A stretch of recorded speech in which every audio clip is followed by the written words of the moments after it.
እየዞረ ሲያገለግል የጌታን ቃል ይዞ መጣ ፓስተር ዳንኤል እና ልክ ሲሰብክ የኔን ህይወት ታሪክ ነው የሚናገር። ያመጣኝ ሰው ነው የነገረው አልኩና ሁለቱንም በቦክስ እቺ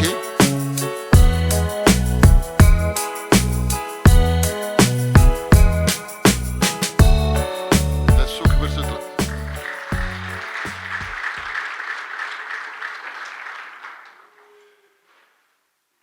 ከዘመናት በፊት ማለት ረጅም ጊዜ በፊት አንድ ጽሁፍ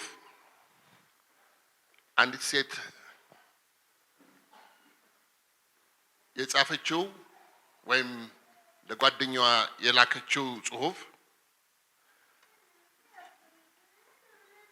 በጣም በሚያስደንቅ ሁኔታ በአንድ ነጭ ሎክ ላይ አንድ ብቻ ቃል ነው የጻፈችው። ትልቅ ነው። የጠየቀቻት ጥያቄ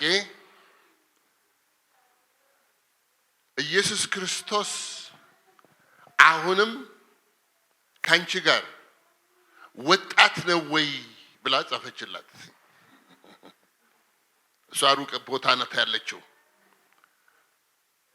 እችም ደግሞ ስትጽፍ በሙሉ ሉክ ስትመልስላት አሁንም ከኔ ጋር ያለው ኢየሱስ ወጣት ነው ብላ ጻፈች። ክርስቶስ ኢየሱስ በዕብራውያን 13 ቁጥር 8 ላይ እንደሚናገረው ለዚህ ነው ያልኳችሁ እግዚአብሔር ቃል እውነት ስለሆነ ትላንትናም ዛሬም እስከ ዘላለም ድረስ እግዚአብሔር ልጅ ኢየሱስ ክርስቶስ ያው ነው፣ አይለወጥም። ክብር ለጌታ እንሰጣለን። ቆመና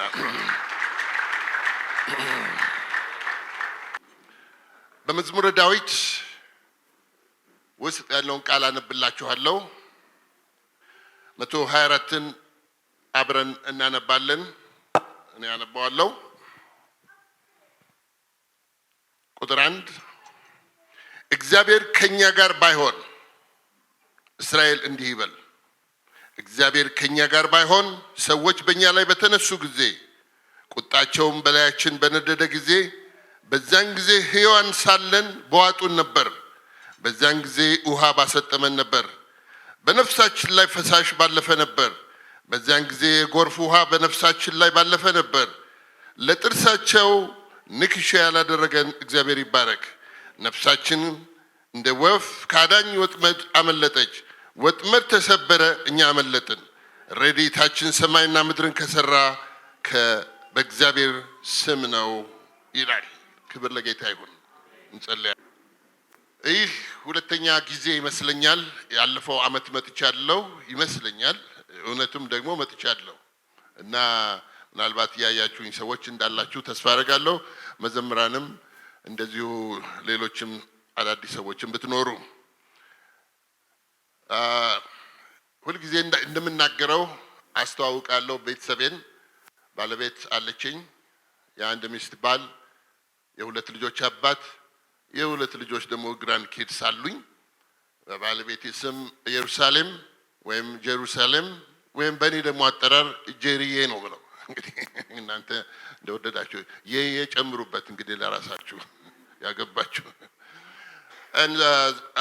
ሌላው ሁለተኛው ሁለት ልጆች ቆይታ ትባላለች የመጀመሪያዋ።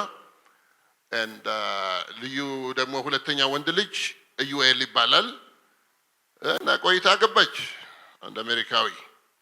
እሷ ደግሞ ሁለት ልጆች ወለደች እና ግሬስ ኤንድ ሃርመኒ ይባላሉ እነሱ ደግሞ። እስቲ ክብር ለእግዚአብሔር ክብር አጨብጭቡላችሁ። ሰላምታችሁ ይደርሳቸዋል ዋን ዴይ።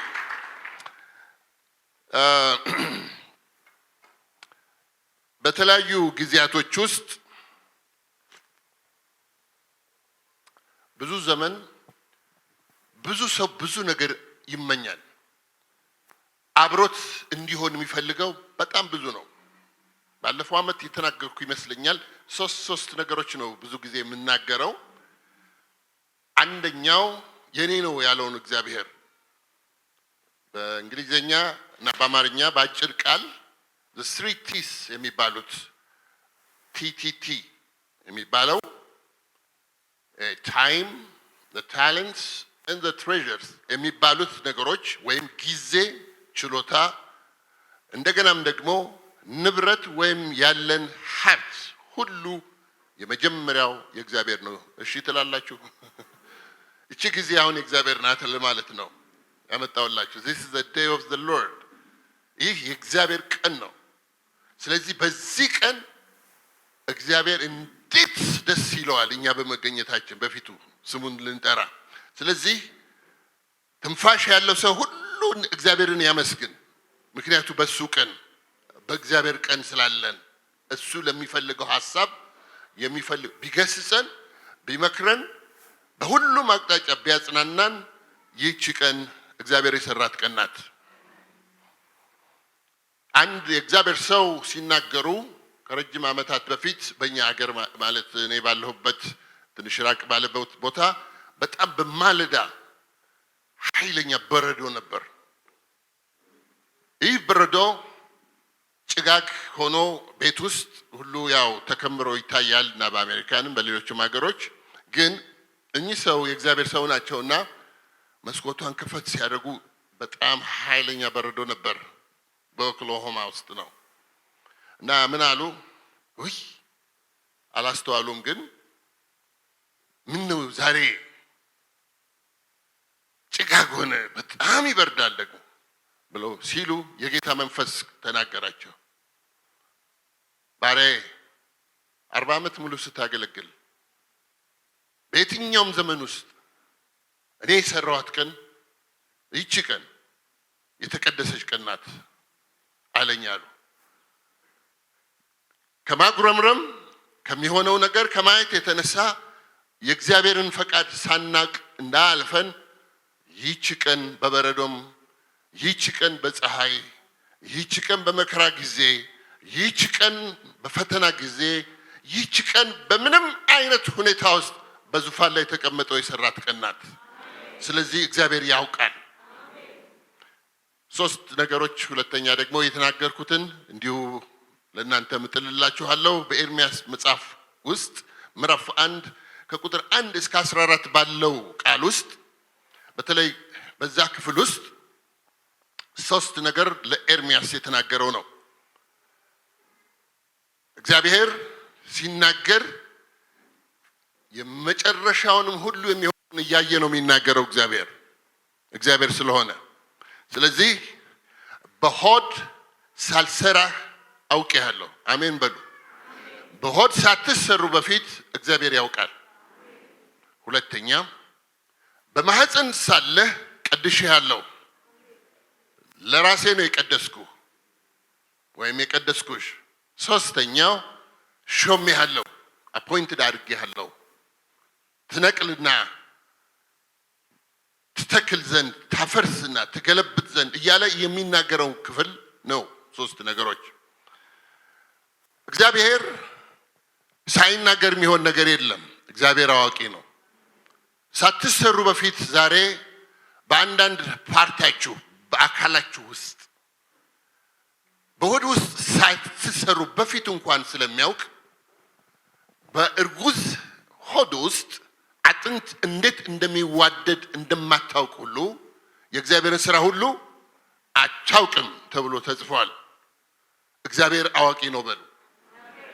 ስለዚህ እግዚአብሔር በሚያውቀው ሁኔታ ውስጥ ሁሉ በምንም አይነት ሁኔታ ውስጥ ላላችሁ ሰዎች ለሁላችንም የማያውቀው ነገር የለም። አንድ ጊዜ በአሜሪካን ሀገር ውስጥ አሁንም በአንድ ሚልዋኪ ውስጥ ነበርኩና አንድ ጊዜ አንድ ብራንድ ኒው መኪና የገዛ ሰው ነጭ ነው። የገዛውን ማናሉን ማየትና አንዳንድ ነገሮች ማስተካከል ነበርበት ማየት ነበርበትና ያመጣው መኪና መንዳት አልቻለም። አንዳንዱ መኪናዎች እንደዚህ ናቸው እና ከዚህ ተነሳ ይታገላል። ማለዳ ላይ እንዴት አይነት ይሆናል ገዝቶት ማይሰራ መኪና ይመስል አዲስ መኪና ነው። አንዳንዱ በንግግር ነው የሚከፈተው፣ አንዳንዱ የተለያዩ ነገሮች አሉ። ቴክኖሎጂው በጣም ብዙ ስለሆነ ስለዚህ ከኔ ጋር አብሮ ያለው ኢትዮጵያዊ አብረን ማቀው ሰው የዛ የካምፓኒው ዋና አለቃ ስለነበር ሰውየው ጎረቤቱ ስለነበር ወረደና ጠየቀው። can I help you please ሲለው ያው ነጮች ትንሽ ጥቁሮችን ዳውን ያደርጋሉ አንዳንድ ጊዜ ና ነው አለው። ጎረቤቱ እኮ ነው። እንዴት መዋረድ አቃተው? ሞክሯል ሰዓት ፈጀበት። ልረዳህ የምችል ይመስለኛል አለው። በፍጹም አለ። ከዛ ታገሰው። ሰው አልፈልግም ካለ አለፈቃዱ ምንም የምታደርጉት የለም። ስለዚህ ትንሽ ቆየና ዝም ብሎ አየውና ሰውየው ተስፋ ቆረጠ። ምንድነው የምትረዳኝ? ያው እንግዲህ ያላለ ሰዎች ትንሽ ዳውን ሲያደርጓችሁ ናቅ በማድረግ አይ ኖ አለና ከፈተውና ጠቅ ጠቅ ጠቅ ጠቅ ጠቅ ጠቅ የሚደረጉ ነገሮች ነበሩ። አንድ ደቂቃ አልፈጀበትም።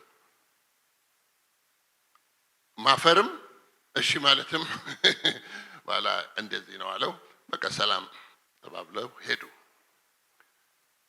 እግዚአብሔር አዋቂ ነው። አትከራከሩ። አንከራከረው። እግዚአብሔርን እንዴት እንደሰራን ያውቃል። ለምን አጭር ሆኜ ተወለድኩ?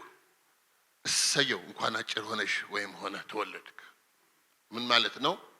ከሰሪው ጋር ለሚታገል ወየለት ስለሚል ቃሉ ማለት ነው። ለምን ጆሮዬ ትልቅ ሆነ? ለምን ትንሽ ሆነ? የተለያየ ማለት እንችላለን። ሰሪውን ግን እንደ ዳዊት ግሩምና ድንቅ አድርገህ ፈጥረኸኛል፣ አንተን አመሰግናለሁ የሚል ሰው እግዚአብሔር ደስ ይለዋል። ሰሪ ስለሆነ ምንም ችግር እኮ የለውም። የሰራውንም እንደገና መልሶ እኮ ሌላ ማስራትም ይችላል እኮ እግዚአብሔር ከፈለገ። አንዲት አሜሪካዊት ሎንግ ታይም ግን በጣም አጭር ናት። በጣም ዶልፍ ነው የሚባለው። ይሄ በጣም አጭር ሴት ናት። ባሏ ደግሞ ረጅም ነው። ብዙ ታምር ስለሚደረግ የጌታ መንፈስ እየመጣ በሚሰራበት ጊዜ ዘመን ውስጥ መጣችና ታምር አየች። ይህ ታምር ድንቅ ነው። እጅ የሌለው ፈውስ አይደለም። ነገር ግን ፈውስ ሳይሆን የተደረገው ነገር ምንድነው? እጅ የሌለው እጅ ይተከልለታል። እንደዚህ ነበር እግዚአብሔር የሚሰራው። የሌለ ነገር ነው የሚሰራው። ጥርስ የሌለው ደግሞ ጥርሱ ይተከላል። እግዚአብሔር በዛ መንገድ ውስጥ ነበር የሚሰራው። እና አሁን በጣም የሚገርመው ነገር ይሄ ከሆነ በኋላ እቺ ሴት ለኔም ይጸልይልኝ አለችና ወጣች። ባሏ ረጅም ነው፣ ባሏም ቆሟል፣ እሷም አጭር ናት። እግዚአብሔር በዛ ነው የተጋቡት። ምንም ችግር የለውም ለእግዚአብሔር። በኋላ የእግዚአብሔር ሰው እንደዚህ አላት፣ ምንድነው የምትፈልጊው አላት። አሁን ሚራክል ልክ ከባሌ ትከሻ ጋር እኩል እዚህ ጋር እግዚአብሔር ይሰራል አምናለሁ አለች። ለእግዚአብሔር የሚሳነው አለ? ወዲያው ባጭር ቃል ነው የምናገረው። ሚራክሉ ሲጀምር ተመዘዘቻ። ክብር ለጌታ ይሁን። ልኩ ድረስ ሆነ።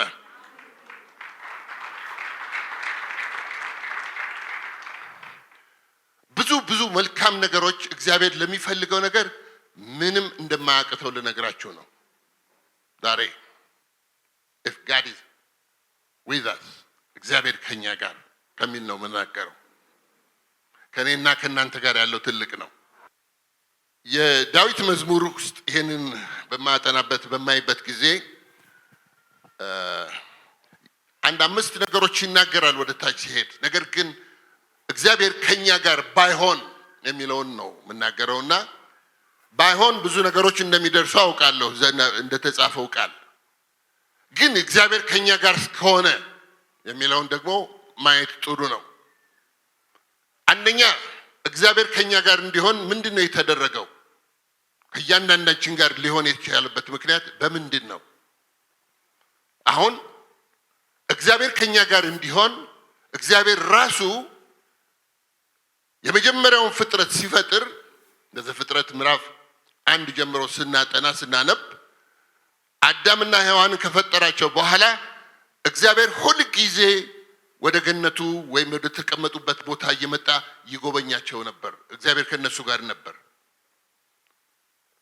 አብረው ለመኖር የመጀመሪያው ፈቃድ እግዚአብሔር ራሱ ነው ያደረገው ከሰው ጋር።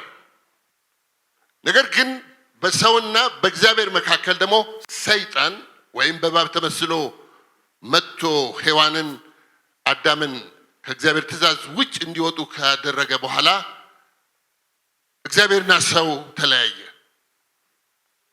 ስለዚህ በዚህ ምክንያት እግዚአብሔር ትንቢት ተናገረ። ራሱ እግዚአብሔር በዘፍጥረት 3 ቁጥር 15 ላይ እግዚአብሔር ቃል እንደሚናገረው በሚመጣበት ጊዜ አዳምን ሲፈልግ የት ቦታ እንደተሸሸጉ ሲጠይቀው አዳም ሆይ የት ነህ? የት ነህ ያለኸው እያለ እግዚአብሔር ከሱ ጋር ለመሆን መጣ። አትብላ ካልኩ በላ ወይ? ያው ሰው መቼም ኃጢአት ሲሰራ አንዱ በአንዱ ነው የሚያሳብበውና የመጀመሪያ ሰበቡ በሚስቱ ላይ ነው። የባሎች ሰበብ በሚስታቸው ነው። ይቅርታ ለእህቶች መደገፊያ ብቻ ሳይሆን ባሎች ወይም ሚስቶችን እሷ ናት እኮ እንደዚህ ባትለኝ ኖሮ እኔ እንደዚህ አይነት ነገር አልሆነም ይላሉ። ወይም ሚስትም በባሏ ላይ ልታረግ ትችላለች። ግን እግዚአብሔር ግን ሶርሱን ያውቃል። ማን እንዳበላሸ ያውቃል። ማን እንዳሳታቸው ያውቃል። ለዚህ እርምጃ የሚወስደው ግን እግዚአብሔር ነው። እነሱም አይችሉትም። ባልም ሚስትም ወይም ሔዋንም አዳምም አይችልም። አንዳንድ ችግሮቻችሁ የትኛው ምንጭ ሆኖ ያስቸገረውን ነገር እናንተም ላታውቁ ትችላላችሁ። ነገር ግን እግዚአብሔር ግን ያውቀዋል። ሶርሱን ወይም ምንጩን ያ የዛ ነገር የመጣበትን ሶርስ ያውቃል። ምንጩን ያውቃል እና ከምንጩ ነው ሄዶ ነገሩን የሚነቅለው ወይም የሚያጠፋው። ዛሬ የተሰወሩ ነገሮችን እግዚአብሔር ጠላት ያጠቃቸው አንዳንድ ነገሮች ላይ እግዚአብሔር ያንንም ይነቅላል። ከዚህ የተነሳ ለሰይጣን ያንን ነገር ሲናገር ከሴት የሚወለድ የሚል ቃል ተጻፈ ማለት ነው። እርሱ ራስህን ምን ያደርጋል? ይቀጠቅጣል። እግዚአብሔር ታላቅ ቁጣ በጠላት ላይ አመጣ። ይህ ወደፊት ስለሚመጣው ስለ ኢየሱስ ክርስቶስ የእግዚአብሔር ልጅ የሰይጣንን ስራ እንዲያፈርስ በስጋ የሚገለጠውን ክርስቶስ ኢየሱስን የሚናገር እግዚአብሔር ቀደም ብሎ የተናገረው ስለሆነ እግዚአብሔር በዘመኑ ሁሉ አልፎ በጊዜው ኢየሱስ ክርስቶስ ወደዚህ ዓለም መጣ። የጨለመችውን ዓለም በኃጢአት የጠፋችውን ዓለም ማለት እኛ በውስጡ ያለነውን ሰዎች ሁሉ ለማዳን ኢየሱስ ክርስቶስ አማኑኤል ከኛ ጋር ሆነ። እግዚአብሔር ከኛ ጋር። እግዚአብሔር መለሰ ክብሩን ወደ ሰው በክርስቶስ በኩል ነው። ዛሬ ምናልባት ይህንን የእግዚአብሔርን ቃል ስትሰሙ ለመጀመሪያ ጊዜ እንደው ድምጹን የምትሰሙበት ይሄ ቀን ከሆነ ለእናንተ የምስራች። ኢየሱስ ክርስቶስ ከእግዚአብሔር ጋር አብሯችሁ እንዲሆን ከእናንተ ጋር ሌላ አይደለም። ልጁን ኢየሱስ ክርስቶስን ተቀበሉለት። ክርስቶስ ኢየሱስ የኃጢአተኞችን ዋጋ የከፈለ ስለሆነ ወደ እናንተ ጥሩት፣ ጋብዙት። ዛሬ ነው ቀናችሁ። ወይም በሁለት ሐሳብ የምታነክሱ ሰዎች ካላችሁ ቅድም እንደተነበበልን ወይም እንደተናገረው በፓስተር ውስጥ ነብዩን ኤልያስን እግዚአብሔር ሲናገረው በእነዚህ በጣዖቶች መካከል ሰዎች ሁሉ ሲያመልኩት በነበረው ነገር ላይ እውነተኛ አምላክ በእሳት የሚመልስ ከሆነ እሱን አምልኩት ብሎ እንደተናገረ ልክ ዛሬ በሁለት ሐሳብ ላላችሁ ሰዎች እቺ ቀን እውነተኛውን አምላክ ከልባችሁ ከመንፈሳችሁ ጋር ይቀላቀልላችሁ እንዳታነክሱ ማለት ነው። በህይወቴ ውስጥ ካየሁት ነገር እኔ ወደ ጌታ ስመጣ ትንሽ ወጣትነት ወይም ደግሞ በ17 ዓመቴ ትንሽ ልዩ ነገሮች ሆን ነበርና ከ16 እስከ 15 ጀምሮ ማላቃቸው ነገሮች ውስጥ ሁሉ ገብቼ ነበር እና ይሄም ማለት ምንድነው ዘፋኝ ነኝ ማላቃውን ዘፈን የህንድ ዘፈን እኔ አሁን ብትጠይቁኝም አላቀው እና ጄምስ ብራውን አላቀውም ነበር በኢትዮጵያ ሆኜ ግን ጮህ ነበር እና ሰዎችን ሁሉ አስጨፍራለሁ ከዚህ የተነሳ በዛ አይነት መናፍስት አሰራር ውስጥ በነበርኩበት ጊዜ ጌታ ወደኔ መጣ እግዚአብሔር እኔን ፈለገኝ ወደሱ እንዲመጣ አደረገኝ በዚህ ላይ ደግሞ ባጋንን ታስሬያለሁ አላውቀውም ነበር ስለዚህ አንድ ቀን ሐዋርያው ዳንኤል እየዞረ በኢትዮጵያ በሚያገለግልበት ጊዜ መሰረተ ክርስቶስ ቤተክርስቲያን ውስጥ ወጣቶች ጋር መጣው ተጋብዤ ነው የመጣው እዛ ነው የጌታ መንፈስ ያዘኝ እኔ ሌላ ጉዳይ መጣው ቤተክርስቲያን ውስጥ አንዳንድ ሰዎች በሌላ መንገድ ነው የሚመጡት እዚህ አንዲት ልጅ ወጣት አየሁና አጠገቧ ቁጭ አልኩኝ እና አንድ ጥያቄ ጠየቅኳት ምክንያቱም ታለቅሳለች እና እኔ የእስላም ኮፍያ አድርጌ አላውቀውም ያን ጊዜ የነበረውን ሁኔታና እንዳሁኑ ይሄ አፍሮዬ በጣም ይሄድ ነበር ወዲና ወዲህ እና በልበትም አድርጌ መግረፊያ ነገር ይዤ ከግሩፖች ማለት ነው ምንድነው ለምንድነው የምታለቅሽው አልኳት ዋላ ባጭር ቃል ተናገረች ፍቅር ይዞኝ ነው አለች ፍቅር እንደዚህ ያስለቅሳል እንዴ ልትነግረኝ አልቻለችም ግዴለሽም እኛ በግሩፕ መተን ያስለቀሱሽን ሰዎች ጥርግርጋቸውን አውጣልሻለሁ እኔ ጠጋ እያልኩ ነው ጌታኔ ሊይዘኝ ነው anyway በዛ ሰዓት ውስጥ ነው በተከታተልኩ አንድ ወር ያህል ዝም ብዬ መጣሁ ምክንያት እያደረኩ እሷን ለመያዝ ሰማለሁ እግዚአብሔርን ቃል ደግሞ ዱም ይላሉ እነዚህ ዱም የሚሉት ነገር ምንድነው ዶርዝኛ ነው ምንኛ ነው ለካ በኢየሱስ ደም ነው የሚሉት እነሱ እኔ አላውቅም ነበር ያ ሲገስጹ ማለት ነው እና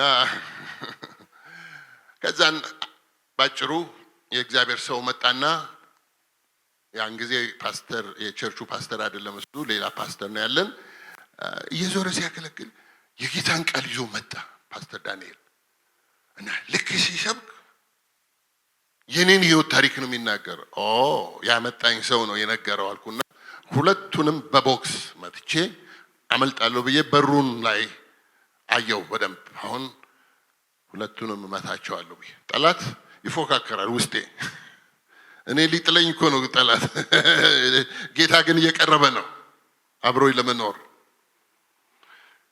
ልክ አጠገቤ መጣ ጨረሰና መልእክቱን ፓስተር ዳንኤል እንደዚህ ፊት ለፊቴ ሲመጣ ያን ጊዜ መቼም አጭር ነው እሱ እኔ በጣም ቀጭንና ረጅም ነኝ አሁን አይቻለሁ እንዴት መትቼው እንደምሮጥ ነው እሱ ኢየሱስ ክርስቶስን ትወዳለህ ወይ ሲለኝ ተገለባበጠብኝ ቆም ወደዋለሁ አልኩት ለጊዜው ወደዋለሁ አልኩት በቃ ታንግ ነው የሚናገረው እሱ ጣሊያንኛ መሰለኝ ደግሞ አሁን ይሄ ጣሊያንኛ ተምሯል እያልኩ አሰላስላለሁ ነኝ ከዛ ዞር አለና መጣና እጁን ሲጭንብኝ ወደኩ አሁን ራእይ ነው ማየው ራእይ የሚባልም አላውቅም ዛሬ የምነግራችሁ ለዚህ ነው እናንተን ከእግዚአብሔር ጋር አድርጎ አብሯችሁ ሊሆን የሚፈልገው እግዚአብሔር በተለያየ መንገዶች ነውና የሚመጣላችሁ በህይወታችሁ ዘመን ላይ የትኛው ክፍል ላይ እንደሚመጣላችሁ እናንተ ታውቃላችሁ ስለዚህ በእግዚአብሔር ቃል ወደኔ ሲመጣ ራእዩ እንደዚህ ነው በተኛውበት ማለት በዛ በተወደኩበት ቦታ ላይ የማየው የነበረው አንድ ነገር ነው በረሃ ውስጥ ነበርኩ። ምድረ በዳ ውስጥ በጣም ኃይለኛ በረሃ ውስጥ እና እዛ ውስጥ ሆኜ 3 ናቸው አንቀው ሊገሉኝ። ከዛ ከበረሃ ውስጥ ዛሬ ገደልህ ሲሉኝ አንድ ድምጽ መጣ። ማን ያድነኛል ከነዚህ ስል እየበረረ መጣ ከሰማይ። ብርሃን ነው ግን ልነግራችሁ አልችልም። ፊቱን ማየት ግን አልቻልኩም። ኃይለኛ ብርሃን መጣ።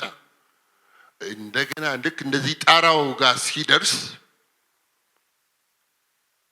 ማን ያድነኛል ስለው እኔ አድንሃለሁ ብሎ ወረደና ተቀመጠብኝ። ክብር ለጌታ ይሁን። እነዚህ 3ቱ ከኔ ተለዩ። ስለዚህ ላገኘው ፈለኩኝ። ዘለልኩና ሊይዘው ስል የለም። አሁንም ብጨፍር የለም። ግን ደስታ ተሞላው። ባላ ጋሽ ዳንኤል ቁጭ በላለኝ ነገረኝ። ምን አየህ አለኝ። 3 ናቸው በረሃ ውስጥ እንደዚህ በጣም እንደዚህ አይነት እንትን ላንቀው ሊገሉኝ ሲል ማን ያድነኛል ስል አንድ ቀይ ሰውዬ አልኩት። እኔ ያው ብርሃኑን በዛ ሰዓት የማውቀው እሱን ብቻ ነው። እየበረረ የመጣው ፊቱን ግን ላየው አልቻልኩም በጣም እና አድነሃለሁ ብሎ ሲቀመጥብኝ እነዚህ 3ቱ ተደመሰሱ። እሱ ሊይዘው ስል ነው አሁን ተነስቼ 2 3 ዘለልኩት ላቅፈው አልኩት። አላ ትርጉሙን ነገረኝ። 3 ናቸው ካንተ ካጋንንት ሲወጡልህ ሲገሰጽ ይሄ ተጣሞ ነበር። ልክ ወዲያውኑ እሱ ሲቀመጥብኝ ቀጥ አለ። ከዛ የመጣልህ በብርሃን ኢየሱስ ክርስቶስ ነው አለኝ። እባክህን እንደገና ልመልከተው ሊያዘው ፈልጋለሁ ላቅፈው ስል ነው ያጣሁትና እንዴት ይሻለኛል አልኩት። ሁልጊዜ አብሮህ ይኖራል አለኝ። ክብር ለጌታ ይሁን።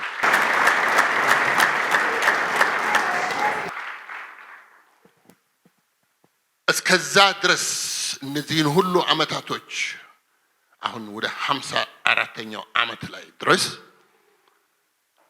ጌታ በይበልጥ ወደሱ እንድጠጋና እሱ ከኔ ጋር እንዳለ ብዙ ነገሮች አየሁ። ከዚህ የተነሳ ይህንን ኢየሱስ ክርስቶስ ስላላገኙ ሰዎች በየትኛው መንገድ ውስጥ ጌታ እንዲያገኙ ይሄ ነው እግዚአብሔር በልቤ የሰጠኝ ፍቅር። ስለዚህ ወደ ቤተሰቦቼ ጋር መጣሁ። እግዚአብሔር ከኛ ጋር ነው ብለው ከሚሉት ቤተሰቦቼ ጋር በኦርቶዶክስ ቤተክርስቲያን ውስጥ ነው የሚያመልኩት። እናቴም ግን አላወቀችውም፣ አባቴም አላወቀውም፣ ወንድሞቼም አላወቁትም፣ ሌሎችም እና እባካችሁን እያልኩ መለመን ጀመር። መች በልመና ይሆናል መውጣት ያለበት ካልወጣ በስተቀር እና ከዚህ የተነሳ ማስታወሰው ለጌታ ክብር እግዚአብሔር ከኛ ጋር እንዲሆን ኢየሱስ ክርስቶስን ወደ ልባቸው ካልጋበዙ ከባድ ነው እና እናቴ ጣዖት እያመለከች እግዚአብሔር ከኛ ጋር ነው። ይሄ ብቻ አይደለም፣ ሌሎቹም ደግሞ ሰዎች እየመጡ የኦርቶዶክስ ቄሶች እውነቱን ነው የምነግራችሁ ለጌታ ክብር እየመጡ ውሃ ይረጫሉ ወይም የሚፈልጉትን ነገር ያደርጉ ነበር። አንድ ቀን ግን በቃ በልቤ ውስጥ አዘንኩ፣ አለቀስኩ። እመን አንተና ቤተሰቦችን ሁሉ አድናለሁ ብሎኝ ነበር። ሐዋርያት ሥራ ምዕራፍ 17 ቁጥር 34 ላይ ተስፋ ቃል ሰጥቶኛል ለኔ ከዛ በፊቱ በመሆንበት ጊዜ። አንድ ቀን እንደዚህ ሆነ። እናቴ 3ቱ እህቶቼ ምሽት ላይ እንደዚህ ተቀምጠዋል። እኔ ፊት ለፊት ቆሜ እያለቀስኩ ነው የምነግራቸው። በጣም የሚወዳችሁ ነው ጌታ ኢየሱስ የሞተላችሁ ብዬ ብላችሁ አንተ መንግስተ ሰማያት ስትገባ እኛ አትገቡም ስንባል እስቲ እናያለን ይላሉ፣ ይፎክሩብኛል። በድንገት በእንደዚህ አይነት ሁኔታ ውስጥ ግን ጌታ አንድ ነገር ማምጣት ፈለገዋለክ እንዳውቀው። ትንሽ ዳያሎግ እንደዚህ ስናደርግ አታልቅስብን ሂድ ወደ መኝታ ክፍል ሲሉ በድንገት አንድ ነገር ተፈጠረ። Father, I give all glory right now. በናዝሬቱ ጌታ በኢየሱስ ክርስቶስ ስም የሚል ውስጤ ሲመጣ እናቴ በዚህ እህቶቼ በዚህ ወደቁ ብዬ አሁን ማየት ጀመርኩ። ምን እንደሚደረግ አላወኩም፣ ልምምዱም የለኝም። እናቴ አፏ ተጣሞ በቃ ላጭ ብላጭዋል። እህቶቼ ወደ ከዛ ምን ላድርግ የሞቱ መሰለኝ። አንድ 10-15 ደቂቃ ያህል በቃ ወዴት ልሂድ ምን ላድርጋቸው ገደላቸው ማለት ነው ብዬ እኔ የጠራሁት የጌታ ስም ነው ከውስጥ የወጣውና ሞቱ ብዬ አየሁ አይንቀሳቀሱ ብጮስ ማን ይመጣል? ከዛ ትንሽ ጊዜ 10-15 ደቂቃ ካለፈ በኋላ እህቴ ታላቋ እህቴ እሷ አንድ ነገር እንዴት እንደነቃችም አላውቅም። እግዚአብሔር እኔንም ለማሳረፍ ስለፈለገ እሷ ተነስታ በጣም በኃይል እንዲህ ስታይ እናቴን በጣም አድርጋ ቀሰቀሰቻት። ወይኔ እናቴ ሞተች ያል በጣም ትጮህ። ሌሎቹንም ስትቀሰቅስ ነቁ። ልክ ሲነቁ ግን አሁን መለስ ሲልላቸው አሁን ልቤ ተመለሰና አየኋቸው። ሄዱ ለምኝታ ክፍል ግባ እያሉ ጮሁ። ኋላ እኔም ገና ልጅ ነኝና በጌታ ያው ፍቅር ነው እና ያዘኝ። እንደዚህ ያልኳቸው ስተቴንም ነው የምናገረው ነኝ።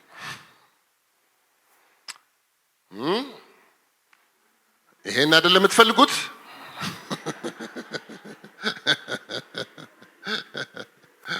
እስካሁን ይገርመኛል።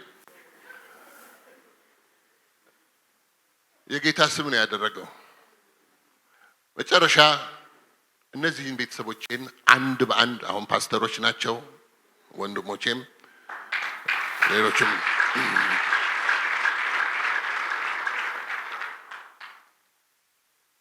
እግዚአብሔር ከኔ ጋር ነበርላችሁ። ከዛ አንድ ቀን ግን በህይወቷ እናቴ ውስጥ ደግሞ መለወጥ ፈለገ። በጣም ነው የምትወደኝ። ምናልባት አንድ ቀን በመጽሐፍ ላይ ታነቡት ይሆናል ከጥቂት ጊዜ በኋላ ስለ ህይወቴ ታሪክ ወይም እግዚአብሔር ስላደረገው ነገር በህይወቴ ውስጥ። ቄስ መጡ ቤት ነው። ጠላት ቶሎ መቅደም ፈለገ እና እንዲህ እያለች ቤቱን ታስረጫለች። ኋላ ጠጋ አልኳትና ማሚ ለምንድነው እስቲ እኔም እፈልጋለሁና እስቲ ይርጩኝ እስቲ አልኳቸው። ወደ አባቱም ወደ እሳቸው ተጠጋው። እባክዎት አባ እኔም እርጩኝ። ይሄንን ደግሞ ምን እንደሚናገሩ አላውቅም፣ ጌታ ያውቃል።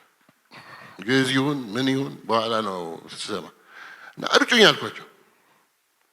2 ጊዜ ብጠይቃቸው እምቢ አሉ።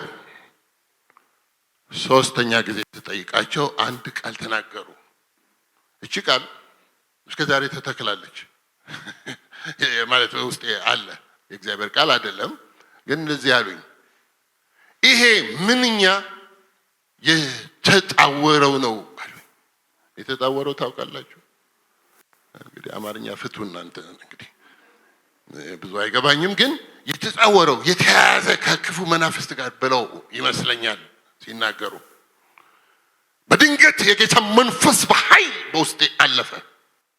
በናዝሬቱ ጌታ በኢየሱስ ክርስቶስ ስም ስል ወደቁ እሳቸው።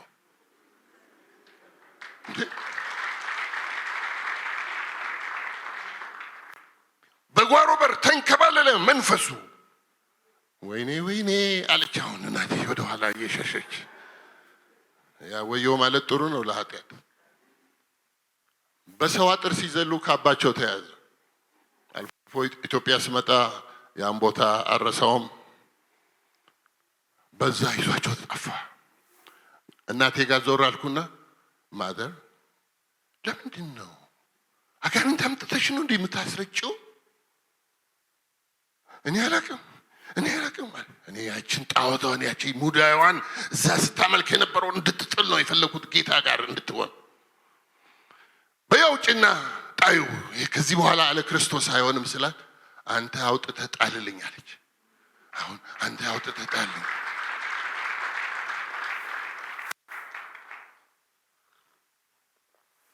ነገር ግን የጌታ መንፈስ ከለከለኝ። ነግራችኋለሁ ይሄንን እንዳታደርግ አለኝ። ወዲያው በመንፈሴ ውስጥ ሲመጣ ማሚ አላደርገውም እኔ አንቺ ራስሽ አውጥተሽ ነው የምትይው። እምነት ለካ የግል ነው። አንቺ ሆነሽ አውጥተሽ ምጥዩ አልፈልግም በቃኝ ብለሽ ከዚህ በኋላ ኢየሱስን ለማስገባት ማለት ነው። ያን ጊዜ አውጥታ ሽንት ቤት በሙሉ ጣለች። እሷንም ጌታ ነፃ አደረጋት።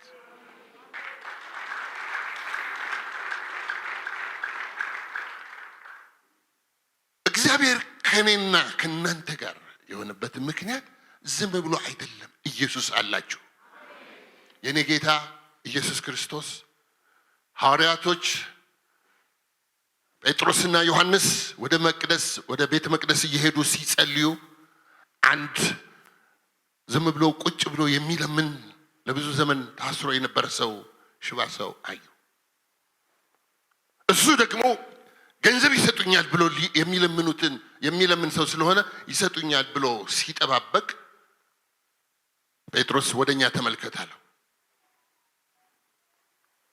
ወደ እናንተ ውስጣችሁ ክፍል ኢየሱስ አለ። ወደኛ ተመልከት። ገንዘብ ሊሰጡት መስሎት ነው። እንደዚህ ብሎ ሰረዙበት የአእምሮ ክፍል ጥያቄ። ብርና ወርቅ የለንም፣ ያለን ግን እንሰጣለን።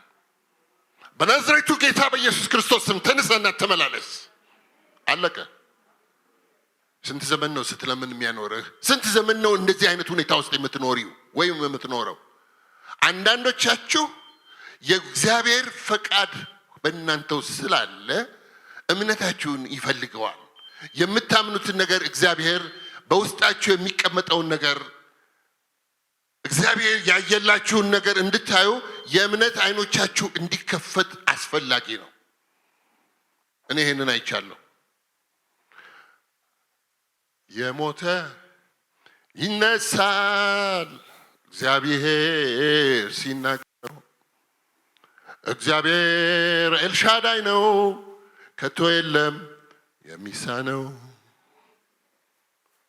የሞተ ነገር፣ የጠፋ ነገር፣ የሸተተ ነገር፣ አይቻልም የሚባል ነገር በዘመኔ ክብር ለእርሱ ሰጣለሁ አይቻለሁ።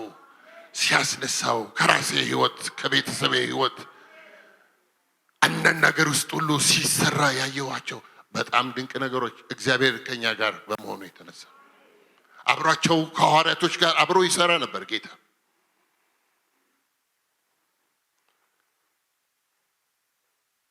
አባቴ ነው፣ በስጋ አባቴ ማለት ነው። ማይቻል ነገር ነው። በጣም የጠበቀ ግንኙነት ነው ያለው በሪሊጂየስ እንትን ውስጥ በኦርቶዶክስ። ይሄ ብቻ አይደለም፣ በጣም ጠጪ ነው። ዊስኪ ነው የሚጠጣው። አንድ ቀን ባጭር ቃል የመጨረሻው ላይ ከአይሮፕላን ላይ ሲወርድ በኤርላይንስ ውስጥ ነው እና የሚሰራው ሸርተት ብሎ መውረጃው ጋር ሲደርስ ወደቀ። በድንገት ሲወድቅ ደም ተፋ። ለካ አልቆ ነው እሱ ማያውቀው። ወደ ጥቁሩ አንበሳ ውስጥ ገባ። በዛ ሁኔታ ውስጥ ዶክተር ወይም ፕሮፌሰር አስራት ምናልባት በስም ነው የምታውቋቸው የጃንሆይ ሐኪም የነበሩት እና ጥቁር አንበሳ ውስጥ ሕክምና ሲደረግ የመጨረሻው አቶ ተስፋዬ 7 ቀን ነው ቢኖራቸው አለቀ ተባለ እና አስወጧቸው። ቤት ይጠብቁ ተብሎ ቤት መጣ። እንዳልኳችሁ እግዚአብሔር ተስፋ ቃል ሰጥቶኛል። እመን አንተና ቤተሰቦችህ ትድናላችሁ የሚል ሲነግረው የነበረው ነገር ሁሉ እምቢ ያለበት ጊዜ አሁን ኮማ ውስጥ ገባ። መናገር የማይቻልበት ጊዜ እና አዘንኩና ተንበረከኩ። ስጸልይ እንደዚህ ሆነ። በዛ ባለበት ሁኔታ ላይ ገናዥ ነው የሚባለው፣ ግን የሚገንዝ ሰው አንድ ሽማግሌ ያው ቀኑ እንትን ስለሆነ ይጠብቃሉ የመጨረሻውን እንትን ለማድረግ። ሌሎቹ ንፍሮ ያዘጋጃሉ፣ ፕሪፓሬሽን ያደርጋሉ ለአንዳንድ በቃ ለለቅሶ። አዘንኩና ጸልይ ባጭር ቃል ጌታ ሆይ ሳይድን እንደው በዚህ አይነት ሁኔታ ውስጥ ሆኖ ለምን ይሞታል እባክህን እያልኩ ጸልይ። እኚህ ገናዡ ሰውዬ ሲናገሩ ነው በጆሮዬ የምሰማው። አረሳውም እሳቸው ነው አንዳንዱን። አይ ልጄ ይወዱህ ነበረ፣ አይዞህ መቼስ የማይቀር ነገር ነው ይላሉ። በኋላ መጸለይ ሲጀምር እግዚአብሔር እንደዚህ አለኝ። ለጌታ ክብር ነው የምነግራችሁ። እድሜውን ቀጭያለሁ አለኝ። ውስጤ ሲመጣ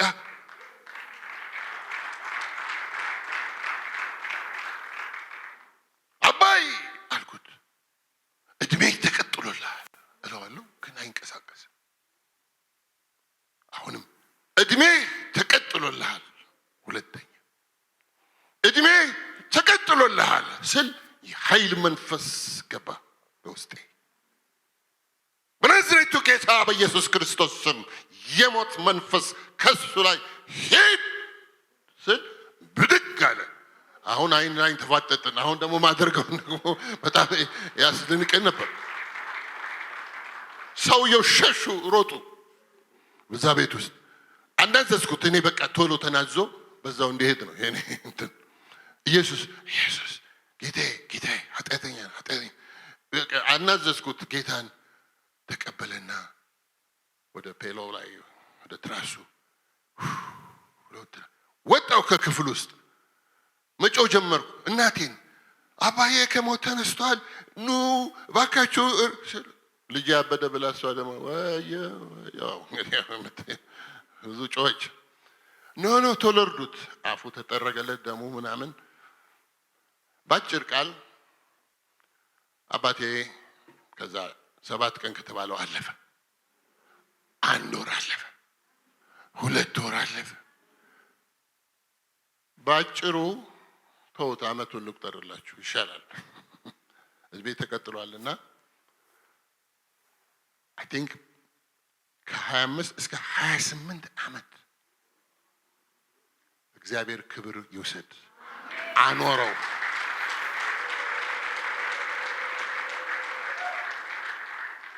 ወደ ስራው ተመልሶ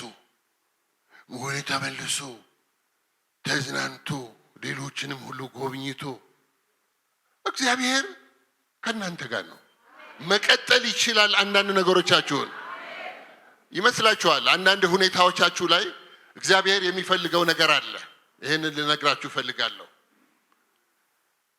ሊቀጥልላችሁ የሚፈልገውን ነገር እግዚአብሔር እንዴት አድርጎ እንደሚያገናኛቸው መስመሮች እንታታውቁ። አሁን ባጭር ቃል በእግዚአብሔር ቃል ልንገራችሁ። አልዓዛር ሞተ። ማርያምና ማርታ ነበሩ አይደለም የጠሩት። በጸሎት ብዙ ጸሎት ጠይቃችሁ ሊሆን ይችላል አንዳንዶቻችሁ አንዳንድ ነገሮቻችሁን። ዛሬ ግን እግዚአብሔር ነው የሚያገናኛቸው። የጠፉትን ነገሮች ማገናኘት ስለሚችል ነው የምነግራችሁ። አስቀድሜ ጠሩት። አልዓዛር ግን ሞቷል። 4ኛው ቀን ፈሷል፣ አይኑም ሌላውም ነገር እና መጣ ቤታቸው። መተህ ብትሆን ኖሮ ቀደም ብለህ ብትመጣ ኖሮ ይሄ አልዓዛር ወንድማችን አይሞትም ነበር ብለው አሉት። ሁሉን ያውቃል ብያቸዋለሁ ቀደም ብዬ። እስቲ ቦታውን አሳዩኝ አላቸው።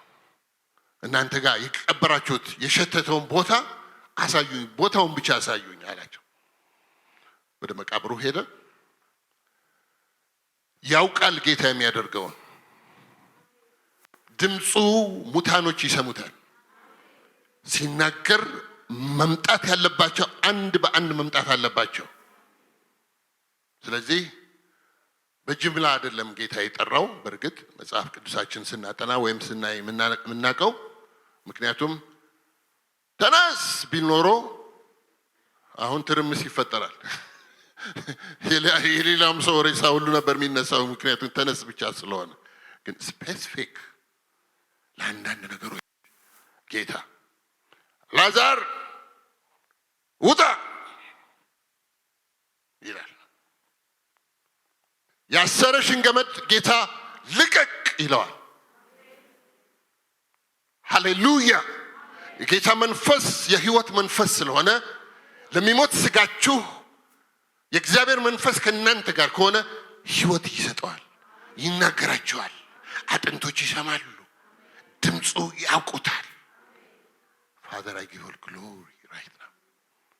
የጌታ መንፈስ የህይወት መንፈስ ስለሆነ የሞት መንፈስ እሱ ላይ ስለነበር የበሰበሰ ነገር ስለሆነ ስለዚህ አልዓዛር እንደተገነዘ ወጣ ይላል መጽሐፍ ቅዱስ። ሰው ያሰረውን ሰው ነው የሚፈታው። ከሞት ማስነሳት የማን ነው? የጌታ ነው። ፍቱትና ይሄድ አላቸው።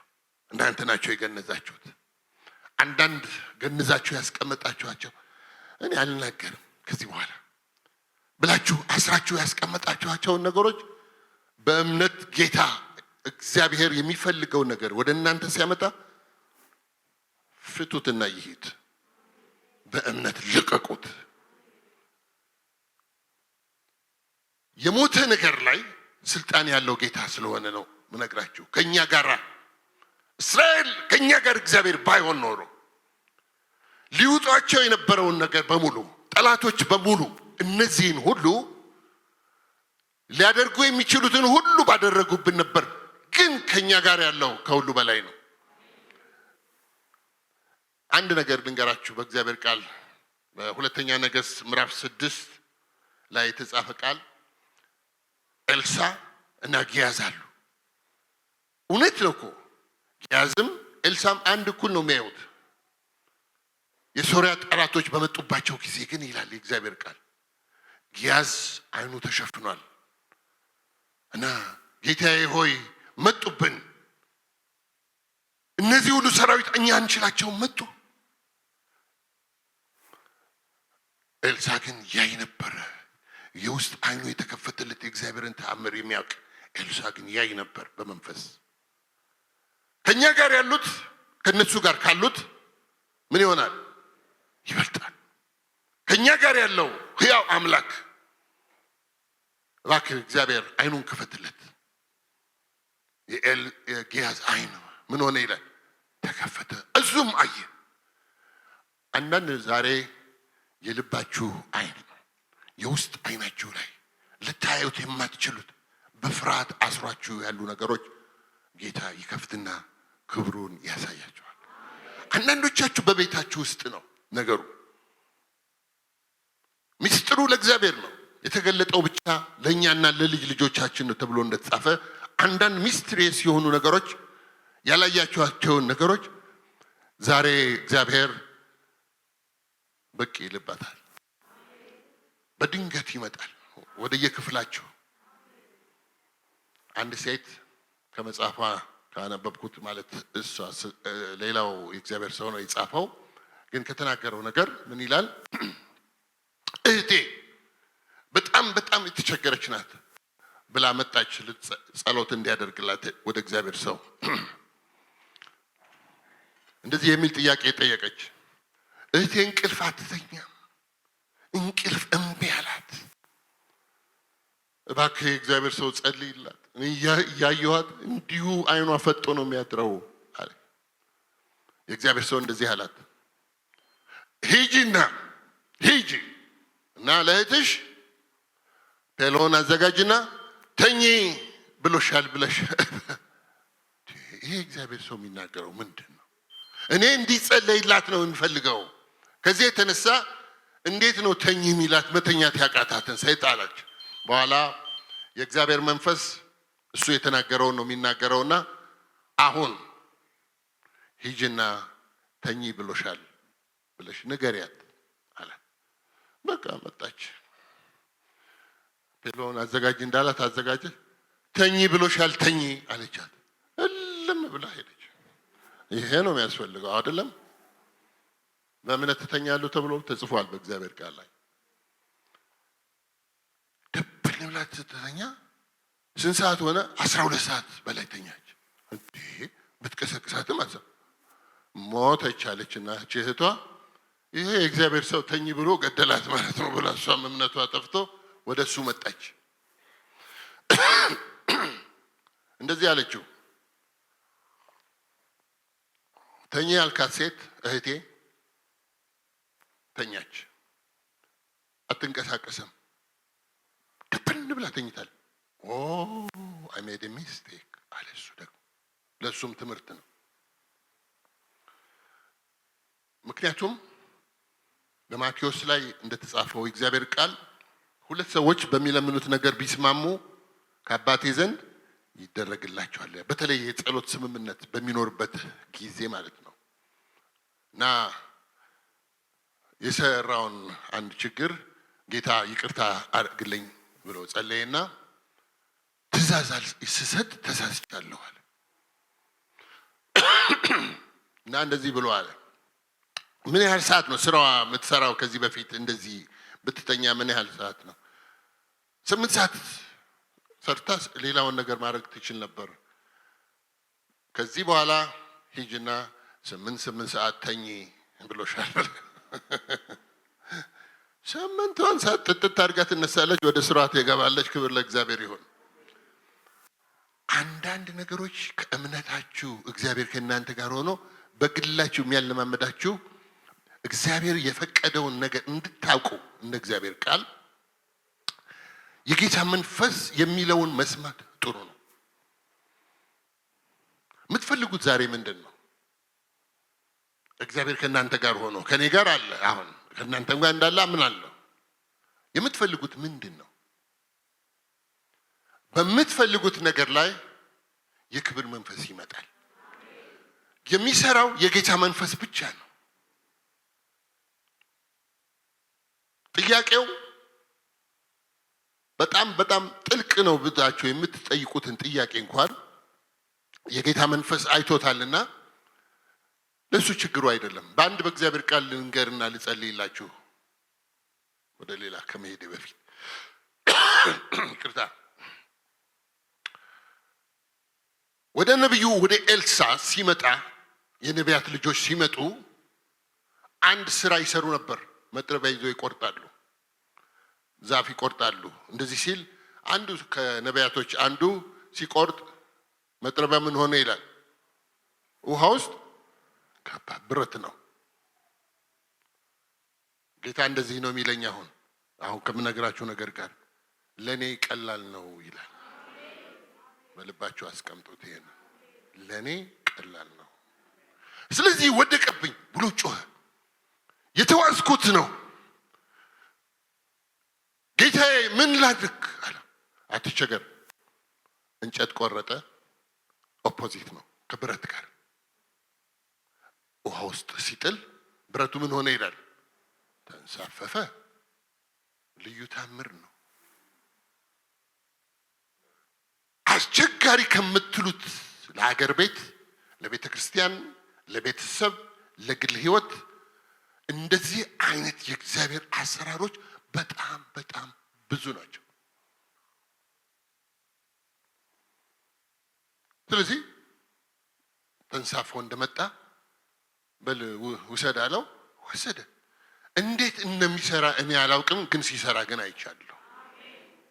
የጌታ መንፈስ ይሰራል። ሁሉ ነገር አላውቅም። እኔ ታምሜ አላውቅም ስናገር እውነት ነው። ማለት መድኃኒት በመውሰድ አንዳንድ ነገሮች ማለት በልጅነት ጊዜ ግተውኝ ካልሆነ በስተቀር እና ውሃ ነው የምጠጣው። እና አንዴ ጉንፋን ነገር አመመኝ። ከዛ በኋላ ተምሬያለሁ። መድኃኒት መውሰድ ኃጢአት ነው ለማለት አይደለም። እና ታመምኩ። እና አሁን ባለቤቴ ተጨነቀች። እና ቴምፕሬቸሪ 107 ነጥብ ምናምን እና የመጨረሻው እንትን ላይ ሆኛለሁ ለካ። ከዛን አንድ ዶክተር ቤታችን መምጣት ነበረባቸው። ዶክተር ፍቅሬ ከጥቁር አንበሳ ሳይሆን ዳግመም እንዲህ አስታውሳለሁ። እና መጡ። ወደ ቤት ተጠሩና ጄሪ ባለቤቴ ጠራችና አረ ሰለሞን በጣም እንትን ሆኗልና ባኮት ብላ ጠራቻቸው። መጡ። ሲለኩኝ ቴምፕሬቸር ሃይ ነው። የመጨረሻይቱ እንትን ላይ ነኝ ያለሁት በስጋ እውነት ነው። አሁን በፍጥነት እችን ኪኒን ዋጣሉ። ኪኒን ውጭ አላውቅም እና ስላልተለማመዱ ነው እኔ ስላቸው ካልዋጥክ እዚሁ መሰናበት ነው አሉ። እሷ ማለቀሰች። ከዛ በኋላ አፌ ላይ አስገባው፣ ውሃ ሰጡኝ። ወዲያውኑ በመኪና ወደ ሆስፒታል ገባሁ። አይሲ ውስጥ ገባሁ። እግዚአብሔር ግን ከዛ በፊት ነግሮኝ ነበር አንድ ነገር። እግዚአብሔር ቀደም ብሎ ይናገራል በል ውስጥ ሳይናገር የሚያመጣው ነገር የለም። እንደዚህ ብሎ ነበር የነገረኝ፣ ግን በጊዜው ግን አልተረዳሁትም። ከጨካኝ ጡጫ እቤዣለሁ ብሎኝ ነበር።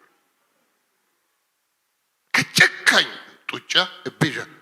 ሌሎች እውሮች ሲበሩ፣ ደንቆሮ ሲፈወስ፣ ሌላ አይነት ነገር ሁሉ ሲሆን እኔ በዛ ጉንፋን በሚመስል ነገር ለምንድን ነው በዚህ አይነት መንገድ ውስጥ ሆኜ ሳለው ያ ቃል አይሲ ውስጥ ሆኜ ትዝ አለኝ። እዛ ውስጥ ሆኜ በማልፍበት ጊዜ እና የሚያደርጉትን ካረጉ በኋላ ወደ አንድ ክፍል ውስጥ ወሰዱኝ ማለት ነው። እና ከዚህ በኋላ ከዚህ ሰዓት ጀምሮ ምንድነው የሚደረገው ብዬ ማሰብ ጀመርኩ። እዛ ውስጥ ሆኜ ግን አንድ ሚራክል ሊሆን ነው ለካ፣ ለእኔ ብቻ አይደለም። እግዚአብሔር ከሚያስቸግራችሁ ነገር ሲገላገል ለእናንተ ብቻ አይደለም ለሌሎችም ጭምር ነው። ስለዚህ የውጭ ሀገር ሰው ናቸው እኚህ ሰው እና ሚስተር ሳህ ይባላሉ፣ ህንዳዊ ናቸው እና ካጠገቤ ተኝተዋል። ብዙ ሕክምና ብዙ የተለያዩ ነገሮች ተደርጎ እዛ ሆስፒታል ውስጥ ሊያገኙላቸው አልቻሉም። ሚሊዮነር ናቸው በገንዘብ እና መተኛውበት አልጋ ላይ እኔም ወደ 20 ግሉኮዝ ምናምን ያው ብዙ እንትን አድርጌ ስለነበር ወስጄ አንድ ሌሊት ላይ ጮኸት መጣ። ሰውየው መሞቴ ነው አሉ። አምጎን ዳይ ያሉ ሲጮህ ጄሪ አልኳት፣ አጠገቤ ስለምትተኛ እኔ ለመርዳት አስጠጊው ይሄንን አልጋ ወደ እሳቸው ጋር አልኳት። አልጋውን ገፋች፣ ከአልጋው ጋር አያያዘችው። እሳቸውም ተሰግስጎባቸዋል። እኔም በዛ አይነት ሁኔታ ውስጥ ነኝ ያለሁት። ግን አምናለሁ ግን ጌታን አምናለሁ ግን ጌታን። ከዛ የተነሳ አስጠጋጋች።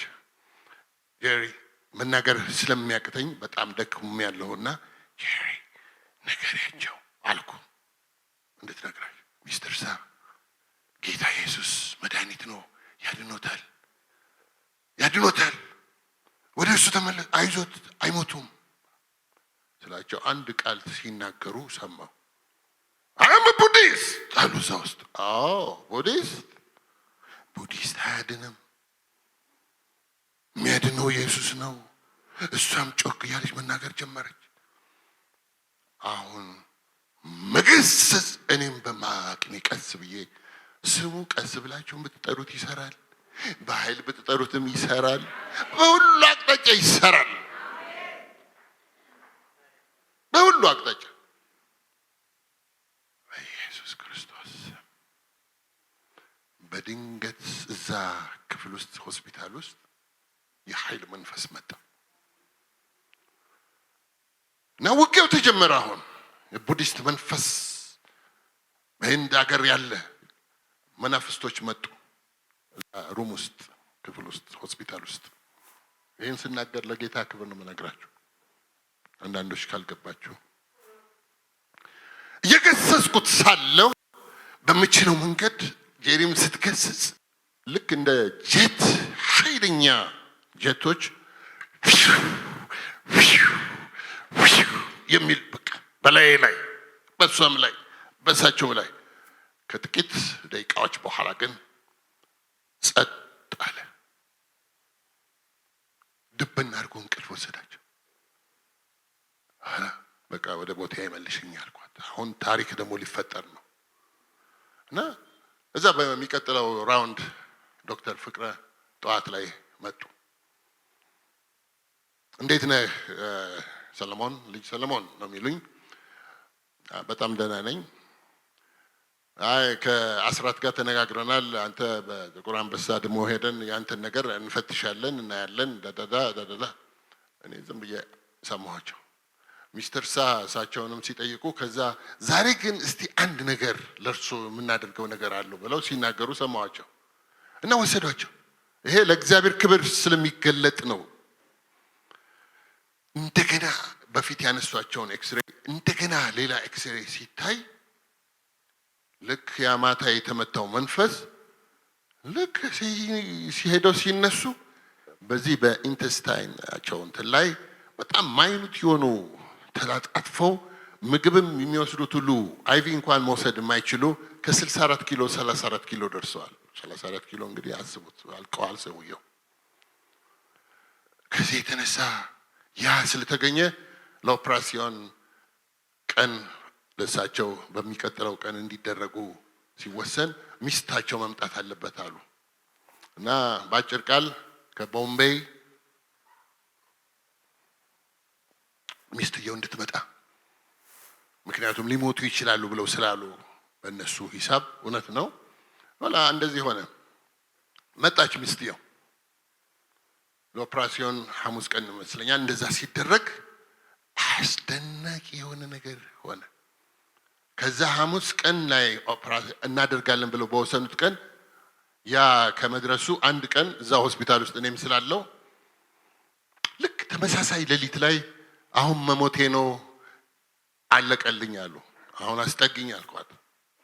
ጄሪ አስጠጊው አሁን አልኳት። ይሄ ከታወቀ እግዚአብሔር አንዱን ገልጧል፣ ሁለተኛው ግን ፈውስ ነው። ስለዚህ ተጠጋጋን በአልጋውና አልጋው። አሁን መጸለይ ስንጀምር የኃይል መንፈስ መጣ።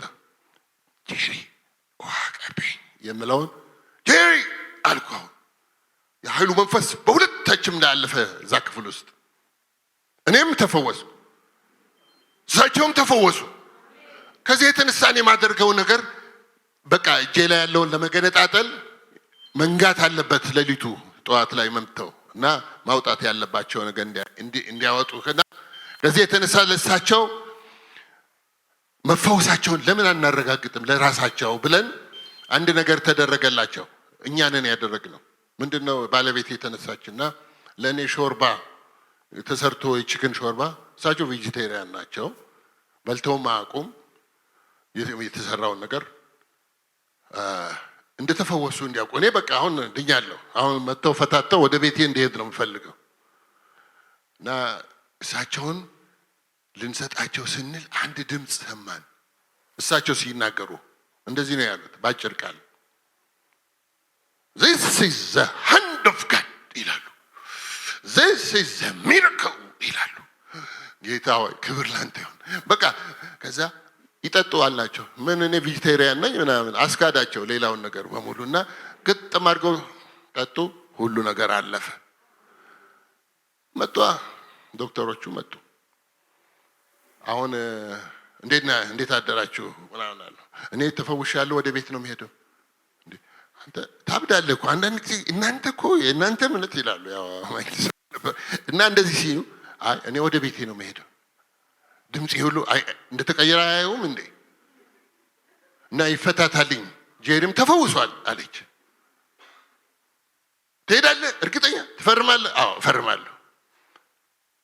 አሁን ወደ ቤት ነው የምንሄደው ስን እሳቸውም ሰሙ። አንዳንድ ጉራማይልም እንግሊዝኛ አለ አይደል? ጣል ሲደረግ እኔም ተፈውሻለሁ እሄዳለሁ አሉ። እሳቸው እዛው ላይ ሆነው እንዴ አንድ ነገር መጥቶባቸዋል እዚህ እናንተ አሉ። እኛ ፈረምን ለመውጣት። እሳቸውም እፈርማለሁ። እርሶ ግን ህጉ አይፈቅድልንም፣ የውጭ ሀገር ሰው ነው፣ በዚህ አይነት መንገድ ነው የገቡት። ስለዚህ እኛ ቼክ አድርገን ሁሉ ነገር ተባልና ባጭር ቃል ነገሩ ተስማሙ። እኔ ወጣሁ። እኔ ስወጣ ሌላ ነገር ያደርጉኛል ብለው ሚስትየው ደርሰዋል እኮ። ከዛ እኔ ከወጣሁ በኋላ ቤት ስመጣ እኔ የፈለገው ነገር ይሁን እዚህ ይገሉኛል ብለው ልብሳቸውን እንደምንም ብለው በቃ ባላቸው ነገር ሁሉ እንትን አድርገው ለዘበኛ ያላቸውን ገንዘብ ያው መቼም እንግዲህ ይሄንን ስናገር የኢትዮጵያ ምድር ነው ብዙ ነገር አልፏል እና ዘበኞችም ኪሳቸው ሞሉ። የሚያቋቸው በዛ እንትን ለነሱ ሰጥተው ደባልቄ የኔ የባለቤቴ እህት ያገባ ነው፣ አሁን ፓስተር ነው። ያን ጊዜ ግን ታክሲ ስለነበረው እሱ እባክህ ውሰደኝ ሰለሞን ቤት አሉ። እኛ ቤት ጉባኤ ነው መጣ። እኔ አልሄድም እነዚህ በፍጹም አለ። ባጭር ቃል እኔ ደግሞ እንደዚህ አይነት ነገር ላይ በጣም እንትን ነኝ፣ ሲሪየስ ነኝ። ሲፈውስ እግዚአብሔር በግልጥ ነው። ስለዚህ ሐኪሞች መስክረውበታል። ይሄ ነገር አለ ብለው ኤክስሬይ ሁሉ ተያይዟል። እንደተፈወሱ ራሳቸው ምስክር መሆን አለባቸው ሆስፒታል ውስጥ። ስለዚህ ይመለሱ አልኳቸው። ሚስትየው መጡ፣ ጌታን አገኙ፣ እዛው እኛ ቤት መጡ። ከዛ መለስኳቸው። አሁን ተመልሰው ኤክስሬይ የተለያየ ነገር በፊት እንዳደረጉት ሲነሱ ሁሉም ነገር ነፃ፣ ሁሉም ነገር ነፃ። ሚስተር ሳ ወደ ሀገሮት መሄድ ይችላሉ፣ ነፃ ነው፣ ኦፕራሲዮን ምንም ነገር የሚደረግ ነገር የለም አሉ። ባጭር ነገር ልነግራችሁ የፈለኩት ጠላት የሰወረውን አንዳንድ ነገሮች አጥቅቷችሁ ማታውቁት ነገር ሲኖር የጌታ መንፈስ ይገልጠዋል። ውጊያውን ሰልፉን የሚመራ እግዚአብሔር ከእናንተ እያባረረ ይነቅለዋል። ሸፍኖ ሊገላቸው ነበር።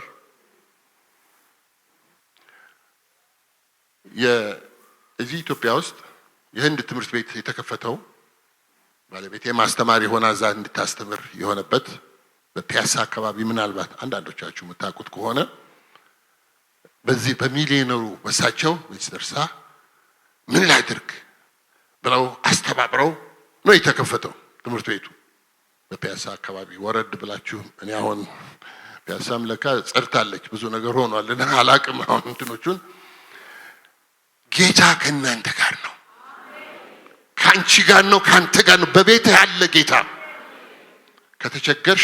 ከተቸገራችሁ ጌታ እስኪገልጥላችሁ ግን ሙጥኝ በሉት። ዛፍ እንኳን ይዞ አንድ ሰው ሙጥኝ ካለ ሙጥኝ ብያለሁ ይልና ይተዋል አይደለም? አንዳንድ ቦታዎች ላይ ሲነገር በተረትም እያለው ጌታ በቃልህ ካላችሁት ከቃሉ በስተኋላ ይመጣል ጌታ። ከዚች ቀን ጀምሮ ለበረከት እንድትሆኑ ለማድረግ ሰልፋችሁን ሊመራ እዛ ቁጭ ብዬ ቀደም ብሎ ሲነግረኝ የነበረውን ነገር በመንፈሴ ውስጥ እያወጣው እያወረድኩ ነበርና በአንድ ነገር ነው እግዚአብሔር አሁን የሚገለግላችሁ። በጣም በሚያስደንቅ ሁኔታ ነው እስራኤል ነፃ ሲወጣ እግዚአብሔር ኃይሉን በሚገልጥበት ጊዜ በአንድ ቃል የተደበቀውን ነገር በሙሉ የጨረሰ እግዚአብሔር ብቻ መሆኑን ለማሳየት ማለት ነው፣ የማንም እንዳልሆነ። በዮሳፍጥ ዘመን ይላል ዜና መዋዕል ካልዕ ምዕራፍ 20 ላይ እንደተጻፈው 3 ጠላቶች ናቸው የመጡባቸው የነበረውና እነዚህ 3 ጠላቶች ያሸነፈ በአንድ ቃል ነው። እንደዚህ ብላችሁ ቆሙ አለ ነብዩ። አሁን እንግዲህ የነብዩን ቃል የእግዚአብሔርን ቃል የሚሰማ ሰው በነቢያትም የሚያምን በእግዚአብሔርም እመኑ ተብሎ ስለተጻፈ እግዚአብሔር ልክ እንደተናገረው የሚሰራው ስናምን ነው፣ ልክ ስንቀበል ነው። አምናለሁ ስንል ነገሩ ይከናወናል። ስለዚህ እንደዚህ ብላችሁ አለ። መዘምራን በጣም ጌታ ይባርካችሁ። በጣም የአምልኮ መንፈስ በእናንተ ላይ ወርዶ ብዙ ነው የተባረኩት። ምሕረቱ ለዘላለም ነው፣ ምሕረቱ ለዘላለም ነው፣ ምሕረቱ ለዘላለም ነው፣ ምሕረቱ ለዘላለም ነው ብለው ቆመው ይህንን ሲዘምሩ እግዚአብሔር ድብቅ ጦር አመጣባቸው ይላል በጠላቶች ላይ። ከእናንተ ጋር አይደለም ችግሩ፣ ጠላት የደበቀውን እግዚአብሔር ያያልና የእግዚአብሔር ምሕረት ነው የሚዋጋላችሁ። ዛሬ በህይወት ከመኖር የእግዚአብሔር ምሕረት ይሻላል። የሚያስጥል ምሕረት ስላለ ማለት ነው፣ የሚያድን ምሕረት ስላለ ማለት ነው። ምሕረቱ ለዘላለም ነው። አንካሳውን የሚያዘልል በምሕረቱ ነው። ሽባውን የሚተረትር በምሕረት ነው፣ በይቅርታው ነው። ከእኔና ከእናንተ ጋር የሆነ አምላክ ዛሬ ይህን ነገር ነግሬያችሁ ጸልየው በእኔ ህይወት ስላየሁት ነው። ያላየሁት መናገር አልወድም። እኔ አንድ ጊዜ በጣም አጥብቄ 8 ሰዓት በጌታ ፊት ቆየሁ ለአንድ ጉዳይ። እግዚአብሔርን ፊት ፈለኩት። ዛሬ ነው አልኩት ጌታን። 6 ዓመት ያልተፈታ ጉዳይ ስለሆነ እና 10 o'clock ነው እኔ የጀመርኩት ጸሎቴን። ሲነጋ 6 ሰዓት ተኩል ይሆናል። በቃ አልተላቀኩም ከጌታ ጋር እና መጨረሻ ላይ ወደ አንድ ቸርች ነጮች ቸርች እሄዳለሁ ብዬ ሌላ ስቴት ነው የነበርኩትና እሄዳለሁ ብዬ በምነሳበት ጊዜ መኪናዬን ጋዝ ለመሙላት ገባሁ። ገብቼ ጋዝ ሞላ። አልተኛሁም ሌሊቱን ሁሉ። ከዛ መኪናዬን ጋዝ ከሞላ በኋላ ለመክፈል ማለት ነው ቡና ለመያዝ ለመክፈል ወደ ውስጥ ገባሁ ማለት ነው። ወደ አንድ 15 ሰው የሚያህል ከፊቴ ቀድሟል እየከፈሉ እየገዙ የሚወጡ እና ልክ ተራዬን እየጠበቅኩ ለመክፈል ሳለሁ አንድ ነገር ሀፕን አደረገ። የጸሎቴን መልስ ሊመልስ ነው ለካ ጌታ። ከነዛ ሁሉ ከቆሙ ሰዎች መካከል አንድ ሰው ገባ። ነጭ ነው። መጣ ወደ እኔ እና እንዲህ በቆምኩበት you woman of God አለ። the Lord said አለና ተረተረው የኔን ጸሎት መልሱን። ከዛ እግዚአብሔር ልኮት ነውና የመጣው እንዲህ እጁን ሲጭንብኝ እዛ መካከል ወደኩኝ። በሰዎቹ መካከል የጌታ መንፈስ በኃይል ነበርና ከሱ ጋር እና ይሄ ነጭ ጥቁሩን ምን አደረገ ብለው ያው ጥቁሮችም ስለነበሩ ሌላ አይነት ነገር ፔስ አላቸው። ሰላም ይከፈላል አንድ ጊዜ ያለ ወደ ጎን ወሰደኝና አናገረኝ። እኔ ከጌታ ጋር የተነጋገርኩት እሱ ያለው 12 ሰዓት ተኩል ነድቶ ነው የመጣው። ለጌታ ክብር ነው ይሄ የምነግራችሁ። ሌሊቱን ልክ 10 PM ማለት ነው በእኛ እዛ አቆጣጠር ጸሎት የጀመርኩበት ጊዜ ወደ ባሪያዬ እልካለሁ ተልሃሲ ውስጥ ነው እሱ ያለው። 12 ሰዓት ተኩል ነው የሚነዳው። 11 ሰዓት ወይም 12 ሰዓት ጫና አለው። የሚጭነው ነገር ጫነ። እየነዳ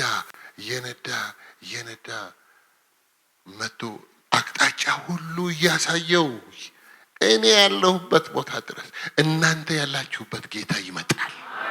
ይሄን ነግራችኋለሁ። አያስቸግረውም ለጌታ ልላችሁ ነው። ይልካል እግዚአብሔር።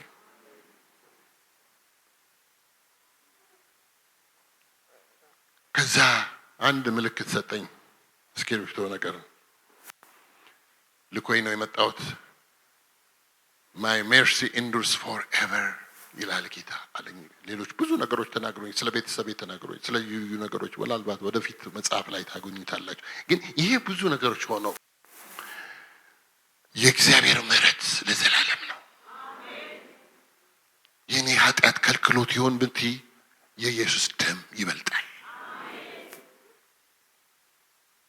ወደየትኛውም አገር ብትኖሩ አያስቸግረውም ልላችሁ ነው። ዛሬ የምታውቋቸው ዘመዶቻችሁ እዚህ የሌሉ እግዚአብሔር እዛ ቦታ ሆኖ እንዳሉ እንዲጸለይላችሁ የምትፈልጉ በእምነት የምታረጉትን ነገር ልንገራችሁ። ወደ ውስጥ የመጣውን ነው የምናገረው። አሁን ለነሱ እግዚአብሔር ባድራሻቸው ያገኛቸዋል።